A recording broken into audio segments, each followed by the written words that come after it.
Hello and welcome back.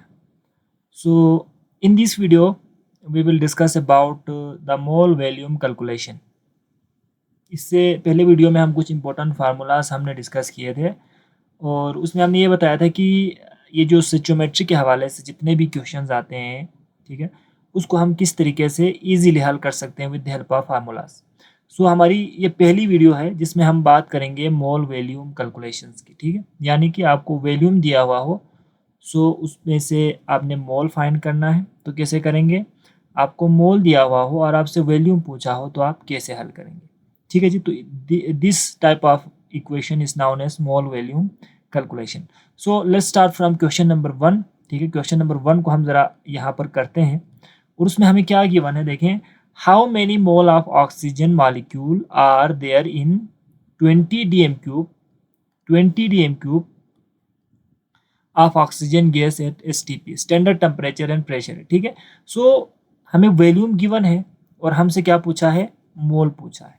So we have to use the formula. So मैं उसको बाद में डिस्कस करता हूँ। तो सबसे पहले हम यहाँ पर डेटा बना लेते हैं इस क्वेश्चन का, क्वेश्चन नंबर 1 का। सो हमसे पूछा है मोल ऑफ ऑक्सीजन। ठीक है, मोल ऑफ ऑक्सीजन मॉलिक्यूल या आप गैस भी लिख सकते हैं। ठीक है, हमसे पूछा है एंड हमें डीएम क्यूब जो दिया हुआ है ना, इट इज़ आवर वॉल्यूम। ठीक है, डीएम क्यूब जब भी आए ना तो याद रखना ये वॉल्यूम का होता है। तो volume of O2 gas, oxygen gas, हमें गिवन है 20.0 डीएम क्यूब, राइट। सो हम इसको ज़रा हल करते हैं, बहुत ही आसान है। मैंने एक फार्मूला पीछे बताया था, दैट वाज मोल इक्वल है volume divided by 22.414 dm cube. So this is the molar value, right। यानी एक मोल जो स्टैंडर्ड टेम्परेचर और प्रेशर पे जितना वॉल्यूम घेरता है ना, that is known as molar volume. तो वो कितना वॉल्यूम घेरता है? 1 मोल 22.414 डीएम क्यूब जगह घेरता है। ठीक है, अब जरा हम वैल्यूज पुट करते हैं। सिंपल है, बहुत ही सिंपल है। अगर हम यहाँ पर वैल्यूज पुट कर दें तो क्या बनेगा? हमारे पास बनेगा, हम ज़रा करते हैं, ठीक है, मोल इक्वल है वॉल्यूम हमारे पास गिवन है 20.0 डीएम क्यूब डिवाइडेड बाई, ठीक है, हमारे पास है 22.414 डीएम क्यूब, राइट। अच्छा, ये हमारे पास मोल पर डीएम क्यूब था। ठीक है, मैंने इसका यूनिट थोड़ा सा, अच्छा मैं लिख लेता हूँ यहाँ पर, ये हमारे पास है मोल पर डीएम क्यूब। ठीक है, तो डीएम क्यूब और डीएम क्यूब ये भी हमारे पास मोल पर डीएम क्यूब है, तो वो भी हम ज़रा लिख लेते हैं। हमारे पास क्या है बेटा? मोल पर डीएम क्यूब। ठीक है, तो डीएम क्यूब कैंसिल, यहाँ से मोल आ जाएगा। ठीक है, सो हमारे पास इसका आंसर क्या आएगा? इन दोनों को आप डिवाइड कर देंगे ना, तो we have an answer of how many moles. So हम करते हैं, ज़रा कैलकुलेटर यूज़ करते हैं। 0.892 मोल।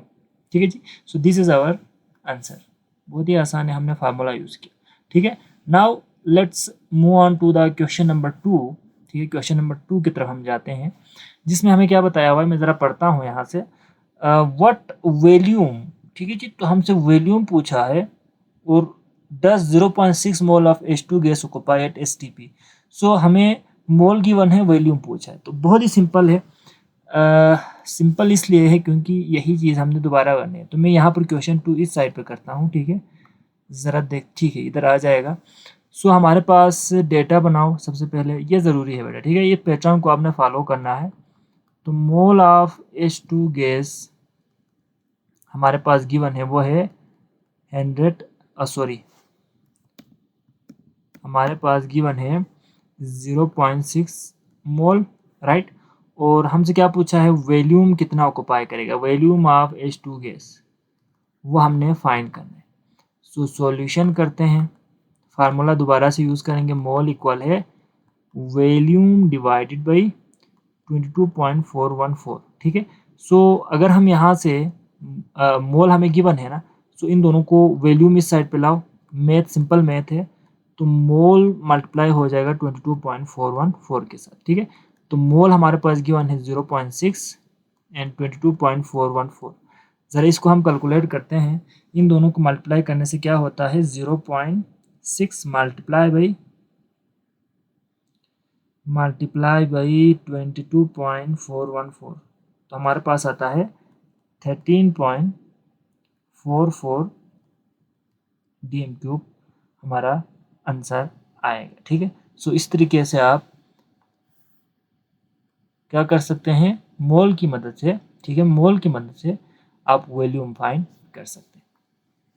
ठीक है, सो ये दो क्वेश्चन तो बहुत आसान था। अब हम जाते हैं क्वेश्चन नंबर 3 की तरफ, जो कि थोड़ा सा ट्रिकी है हमारे लिए, थोड़ा सा उन्होंने घुमाया है, बट अगेन जो पीछे फार्मूला वाला अगर आपने वीडियो देखा है तो आपके लिए कोई प्रॉब्लम नहीं, फार्मूला वाला अगर आपने देखा है तो आपके लिए कोई प्रॉब्लम ही नहीं होगी। ठीक है बेटा, तो देखो यहाँ पर हमसे क्या पूछा है, मास ऑफ जिंक पूछा है। ठीक है जी, मास ऑफ जिंक पूछा है एंड हमें गिवन क्या है, वॉल्यूम ऑफ H2, क्योंकि 100 सेम क्यूब है ना, सेम क्यूब हो या डीएम क्यूब हो एक ही बात है, वॉल्यूम को ही रिप्रेजेंट करता है, तो वॉल्यूम गिवन है। अब देखो बेटा यहाँ पर हमें जिंक का मास दिया हुआ है और हमसे H2 का पूछा है, तो देखो मैंने पहले भी कहा था कि एक का गिवन हो दूसरे का हमें पूछा हुआ हो ना, तो हम डायरेक्टली मोल रेशियो निकालेंगे, बट यहाँ पर कुछ चेंजेस करने हैं हमने।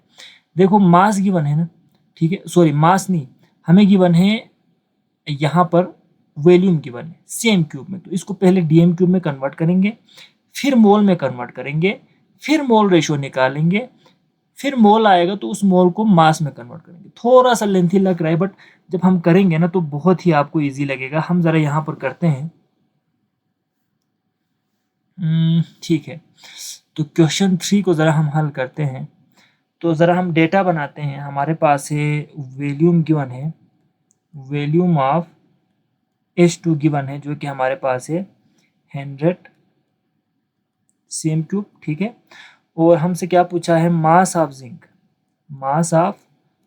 जिंक पूछा है, और इक्वेशन को मैं ज़रा दोबारा से लिख लेता हूँ, ठीक है, ताकि ऊपर जाना ना पड़े। और 2HCl, तो हमारे पास क्या बनेगा, जिंक क्लोराइड प्लस हमारे पास बनेगा H2। ठीक है, तो ये इसकी भी हमें ज़रूरत है मोल रेशियो के लिए। सो ये हमारे पास इन्फॉर्मेशन है। तो सबसे पहले हमें क्या करना है, मैं ज़रा सॉल्यूशन कर देता हूँ। ठीक है, तो ये जो हमारे पास CM क्यूब है ना, इसको DM क्यूब में कन्वर्ट करेंगे, तो 100 डिवाइडेड बाई 1000 कर देंगे। ठीक है, तो हमारे पास जो CM क्यूब है ना वो कन्वर्ट हो जाएगा DM क्यूब में। तो अगर मैं करूँ 100 डिवाइड बाई 1000, तो मेरे पास आएगा 0.1 DM क्यूब। पहला काम कंप्लीट हो गया। ठीक है जी, मैंने क्या कर दिया है, CM क्यूब को कन्वर्ट कर दिया है DM क्यूब। ठीक है जी, 0.1 DM क्यूब आ गया। अब मैंने क्या करना है, दूसरा हमारे पास जो क्वेश्चन है, दूसरा पार्ट क्या है, DM क्यूब है ना, तो ये वॉल्यूम है, जाहिर सी बात है वॉल्यूम को हमने मोल में कन्वर्ट करना। मैंने शुरू वीडियो में कहा था कोई भी गिवन हो वॉल्यूम मास, उसको सबसे पहले मोल में कन्वर्ट करना। सो मेरे पास फार्मूला क्या है, मोल इक्वल है वॉल्यूम डिवाइडेड बाई 22.414। ठीक है, सो वॉल्यूम कितना गिवन है, देखो यहाँ पर 0.1 डीएम क्यूब डिवाइडेड बाई 22.414। ठीक है, सो अगर मैं इन दोनों को डिवाइड कर दूं तो मेरे पास मोल कितना आएगा बेटा, ज़रा हम कैलकुलेटर यूज़ करते हैं, तो मेरे पास है 0.1 डिवाइडेड बाई, मैं एक साथ कर रहा हूँ यहीं पर। ठीक है, कोई पहले से नहीं लिखा हुआ, सो जो आंसर आएगा यहीं पर आएगा। ठीक है, तो मेरे पास आ रहा है 0.0044। ठीक है, मोल आ गया। ठीक है, और भी हैं 44615, लेकिन हम इधर तक के रखते हैं। तो मेरे पास क्या हो गया, मोल आ गया। मैंने वॉल्यूम को कन्वर्ट कर दिया मोल के अंदर। ठीक है बेटा, अब यहाँ से आगे आपने समझना है बेटा। देखो मोल आ गया ना, अब हम जाएंगे जी दूसरे टॉपिक, मैं यहीं पर करता हूँ, ठीक है, ताकि नीचे जाना ना पड़े। अब हम करेंगे जी दूसरा अहम टॉपिक, वो है मोल रेशो निकालेंगे। ठीक है, अब मोल रेशो के बारे में मैंने बताया था, जिसमें एक गिवन हो, जैसे कि हमारे पास जिंक मालूम करना है और H2 का गिवन है, H2 का वॉल्यूम गिवन था, तो वॉल्यूम को हमने मोल में कन्वर्ट कर दिया ना। So this is our mole of H2, ये आपने याद रखना बेटा। ठीक है, ये मोल ऑफ H2 है, तो कंफ्यूज नहीं होना, मोल ऑफ H2 है। ठीक है, तो मोल ऑफ H2 हमारे पास गिवन है, जिंक का मालूम करना है। सो मोल रेशो में हम क्या करेंगे, जिन दो वैल्यूज को कंपेयर करना है उसको लिखना है। ठीक है, कैसे लिखना है, अब रेशियो मीन्स दो वैल्यूज आप लिखेंगे ना, एक राइट साइड पे, एक लेफ्ट साइड पे। सो जो हमारे पास राइट साइड है, ठीक है, ये वाला लेफ्ट साइड होता है, बल्कि लेफ्ट साइड, ठीक है, राइट साइड है, सॉरी।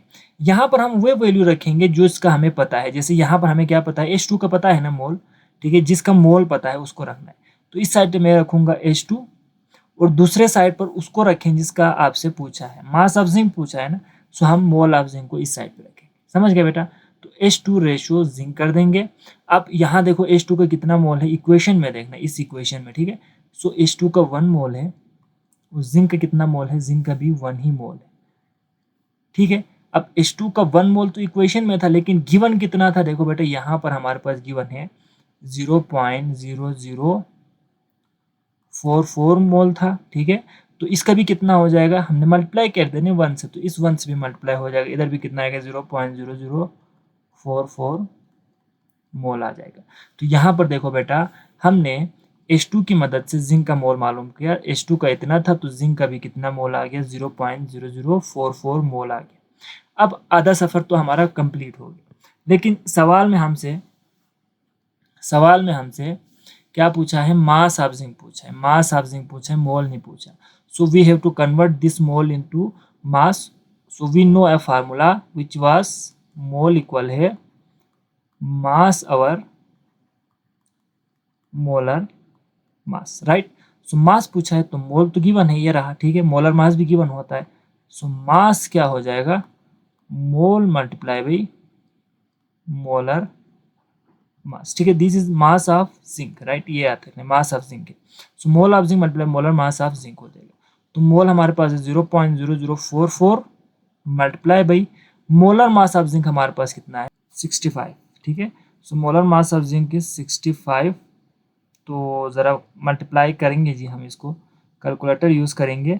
सो जीरो, इसको मल्टीप्लाई कर दो 65 के साथ, तो हमारे पास आएगा 0.289, ठीक है, 9 ग्राम हमारे पास आ गया आंसर, ठीक है, ग्राम में आएगा, तो ग्राम में आ गया answer. This is our mass of zinc, ठीक है। अब ग्राम क्यों मैंने लिखा है, मैंने साथ में यूनिट नहीं लिखा ना, तो अगर मैं यहाँ लिखूँ इसका मोल है, इसका क्या है, ग्राम पर मोल है, ठीक है। तो पर मोल और मोल कैंसिल हो जाएगा, सिर्फ और सिर्फ ग्राम बच जाएगा, ठीक है। This is the mass of zinc, तो हमारे पास आंसर आ गया, ठीक है। हमसे पूछा भी था कितना मास ऑफ जिंक प्रोड्यूस हमें चाहिए 100 cm³ ऑफ H2 प्रोड्यूस करने के लिए, तो हमने कहा 0.2899 mass of zinc are required to produce 100 cm³ of H2 gas. So इतना ही आसान है, कोई भी इस तरह का क्वेश्चन आए, ठीक है, जस्ट आपने डेटा बनानी है जैसे मैंने यहाँ पर बनाया है, ठीक है। सो आपको आइडिया हो जाएगा कि हमें क्या रिक्वायर्ड है, ठीक है, और उसी हिसाब से आगे आपने प्रोसीड करना है। फर्स्ट वीडियो ज़रूर लाजमी देखना है जिसमें हमने बताया था कि कैसे हम कन्वर्जन करेंगे, मोल में कन्वर्ट करना ज़रूरी है बेटा, ठीक है। फिर आखिर में आपको जो चाहिए उसमें आप दोबारा से कन्वर्ट करो फार्मूला यूज़ करके। सो मिलते हैं नेक्स्ट वीडियो में, अपना ख्याल रखिएगा, थैंक यू वेरी मच।